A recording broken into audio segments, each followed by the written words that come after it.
A 27ª Feira do Livro de Caxias do Sul já começou na Praça Dante Alighieri. A Feira do Livro é um evento de proporções muito expressivas. Em 2010, mais de 300 mil pessoas participaram do evento. Mais de 70 mil obras foram comercializadas. Em 2011, estima-se que as vendas cheguem a 80 mil livros. Quando a feira começa, parece que a cidade se transforma, como se ecos de uma outra primavera fossem ouvidos, como se os galhos das árvores fossem feitos de páginas de livros e a praça, como a ágora grega, se reforça como espaço de convivência democrática e recebe a todos de braços abertos. A praça passa a ser dos livros, dos livreiros, dos leitores, dos escritores. Com o apoio de faculdades anglo-americano e sempre bonita Concept Lingerie, trazemos até vocês mais um programa Janelas, Inovação e Sustentabilidade. Nossos convidados de hoje, os escritores Marcos Kirst e Marco de Menezes. O jornalista e escritor Marcos Fernando Kirst foi o patrono da 26ª Feira do Livro de Caxias do Sul, ocorrida no ano passado. Natural de Juí, mas radicado há vários anos na Serra, é autor dos livros O Gato que Não Sabia de Nada, infantil, e o romance Dois Passos Antes da Esquina. Além de assinar coluna em jornal, Marcos Kirst é o ganhador do Prêmio Anual Literário de 2011 com a obra Em Silêncios, um livro de poesias. O patrono deste ano, Marco de Menezes, que além de poeta e editor, sócio da editora Modelo de Nuvem, também é médico graduado pela UX. Marco de Menezes é natural de Uruguaiana e está radicado há mais de 20 anos em Caxias. Participou de coletâneas, antologias regionais, assinou letras de músicas, trabalhou como letrista em trilha de curta-metragem, organizou e apresentou a coletânea que reúne a produção de 3 poetas contemporâneos de Caxias do Sul. Em 2009, lançou o seu 3º volume de poemas, Fim das Coisas Velhas, pela editora Modelo de Nuvem, da qual é sócio. Por esse livro, em 2010, recebeu o Prêmio Açorianos na categoria Poesia e Livro do Ano. São 2 prêmios, portanto. Neste ano lançou Ode Paranoide, livro de poemas com ilustrações de Marina Polidoro. Os outros livros de poesia publicados, além do já citado Fim das Coisas Velhas, são As Horas Dragas, Pés de Aragem e Ode Paranoide. Sejam muito bem-vindos ao nosso programa. Pois é, eu queria começar, Marcos, que tu contasse a tua experiência, como é que é ser publicado. Porque eu sei que escrever já é um exercício bem complexo, né? Eu acho que quando chega o primeiro livro, deve ser uma emoção muito grande, né? É uma emoção muito grande, especialmente no Brasil, né? Onde a gente sabe que é um país que ainda luta com muita dificuldade para aumentar o número de leitores qualificados de norte a sul, né? A gente trabalha muito em todos os âmbitos para conseguir fazer com que essa legião aumente cada vez mais. Então, eu sempre costumo dizer que escrever até é a parte mais fácil, relativamente falando, desse processo todo. Difícil é fazer com que aquilo que você escreveu seja lido. Para isso tem que ser publicado, tem que encontrar uma editora, né, que decida adotar o teu texto, o teu material e levar isso a público por meio da edição. Então, é um momento impressionante porque é quando esse ciclo todo começa a se fechar, né, quando tu de fato chega a público por meio do livro, né, por meio de uma obra que você ficou gestando durante muito tempo e começa a ter o retorno das pessoas que te leram. E isso transforma o teu trabalho, isso dá uma amplitude muito maior para o teu trabalho, porque o livro sai da gaveta e começa a ganhar o público.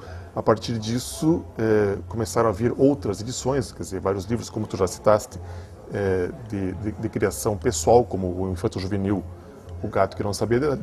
Aliás, é a história do meu gato, tá? Não é do teu. Dos nossos gatos, porque todos, né? Ele é igual. Todos os gatos do gato, a gente lia, né? rindo lá em casa, porque absolutamente o comportamento do nosso gato. E é esse tipo de feedback que você começa a ter por meio da literatura impressa e publicada.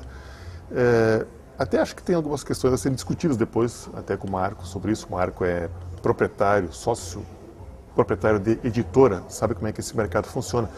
Mas hoje em dia ficou mais fácil publicar, né? Sim, antigamente era uma coisa muito complexa, de fato, muito pouca gente era publicada, né? É mais difícil, era mais custoso, quer dizer, os custos eram maiores, quer dizer, não que seja barato fazer um livro, mas proporcionalmente esse custo diminuiu bastante, então fica mais acessível tu colocar um livro nas estantes das livrarias. O grande desafio que eu acho que permanece até hoje como fazer com que o teu livro seja escolhido, como fazer com que o teu livro seja lido. Dentre tantos. Né, e seja não só conhecido, como reconhecido enquanto literatura, enquanto arte literária.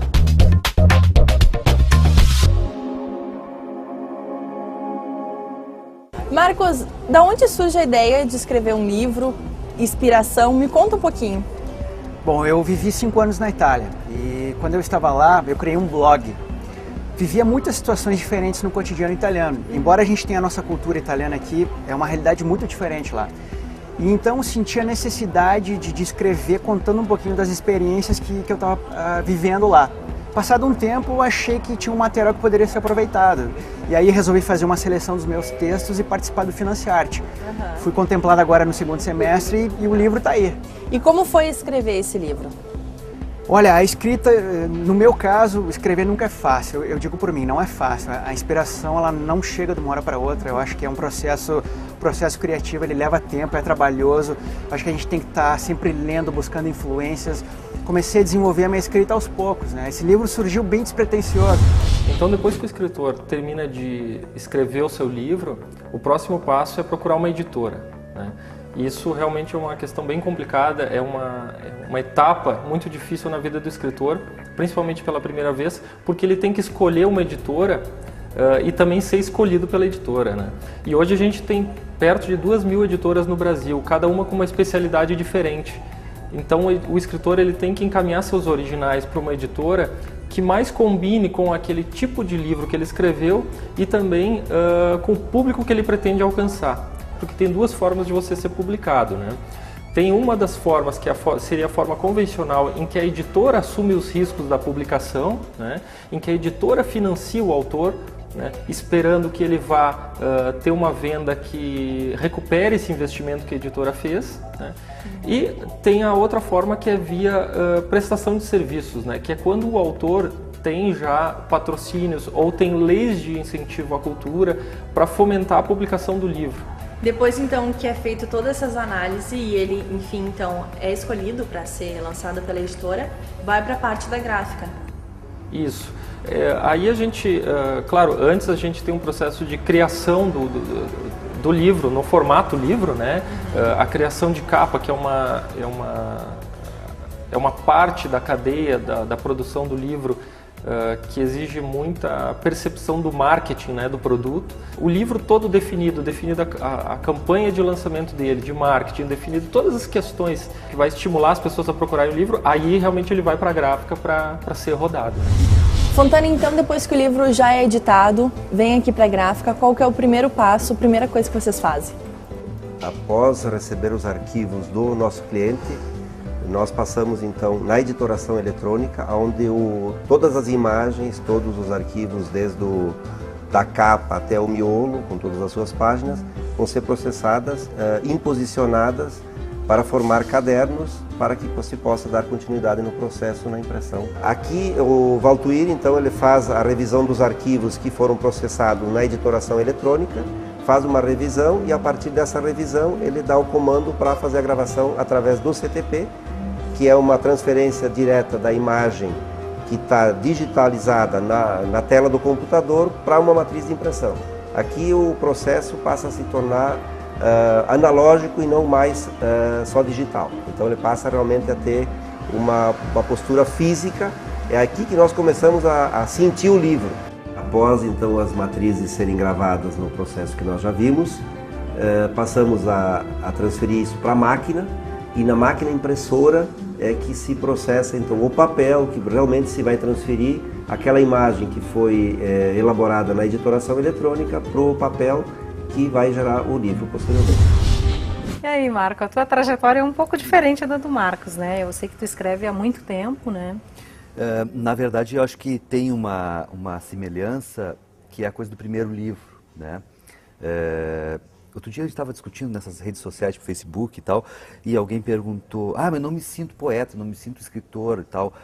Aí eu tive um certo insight de dizer, mas eu acho que quando a gente começa a se sentir isso, e é uma sensação muito flutuante, não é uma sensação de permanência, quer dizer, na verdade a literatura está dentro do campo da arte, e a arte não é um terreno sólido, é um terreno movediço. né? Então, a condição de ser poeta ou ser escritor, quando tu materializa no objeto, livro, os teus primeiros escritos e tal, eu acho que esse momento começa a aparecer essa substância, né? Ou ela vai se perder, como é muito comum, ou ela vai se modificar com o passar do tempo, né?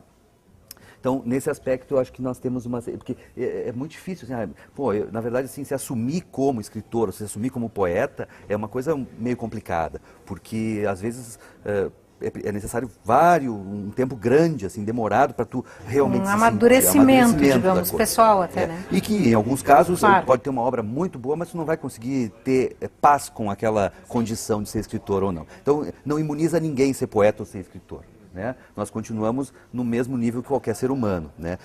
Eu acho que o século XVIII, século XIX criaram uma imagem do escritor e do poeta como alguém acima das pessoas normais e tal. E, na verdade, a gente sofre dos mesmos danos e das mesmas delícias do que qualquer outro ser humano, né? Então, eu acho que um programa como esse é importante para a gente até desmistificar essa coisa. Porque deve ter muita gente escrevendo e imaginando, né? Que talvez até nunca queira publicar. Você está escrevendo para si. E tem um elemento terrível que eu acho, que é assim, infelizmente essa cultura da celebrização, ela invadiu a literatura. Então, hoje, se tu não aparece na mídia, se tu não aparece aqui ou ali, tu acaba enlouquecendo, oh meu Deus, se diminuindo no teu trabalho. Mas, na verdade, isso não importa para quem escreve. Por outro lado, o Caxias tem demonstrado uma força, uma potência. Falo agora como editor, né? Nos últimos anos a cidade começou a ter novas editoras, começou a se tornar um certo polo editorial, né? E é muito bacana que haja essa multiplicidade, né? São várias as linhas editoriais possíveis.